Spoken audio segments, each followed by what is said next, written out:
Ah, un ginkgo. Alors là, on n'est plus dans le square Madame de Pompadour, mais je ne sais plus comment il s'appelle, mais je vais continuer quand même sur elle. Vous savez que j'en parle un peu dans mon livre intitulé « Une comtesse des ténèbres », qui traite d'une dame d'honneur, de la comtesse de Chambord et de la duchesse d'Angoulême. Donc, en fait, les deux reines de France qui n'ont pas régné, enfin deux reines de France qui n'ont pas régné, plutôt il y en a peut-être eu d'autres, hein. Donc la fille de Louis XVI et la fameuse comtesse de Chambord, duchesse de Bordeaux, qui était mariée à Henri V.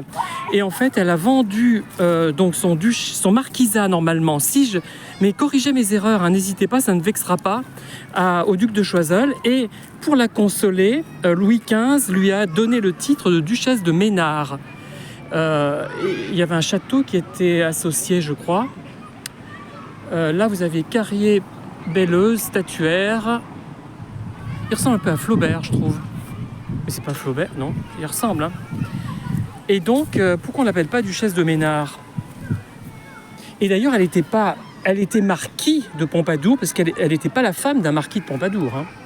Mais bon, ça, ce sont des détails, mais c'est important quand même. Qu'est-ce qu'il y a d'autre? J'ai vu une sculpture qui représente Rodin, un peu plus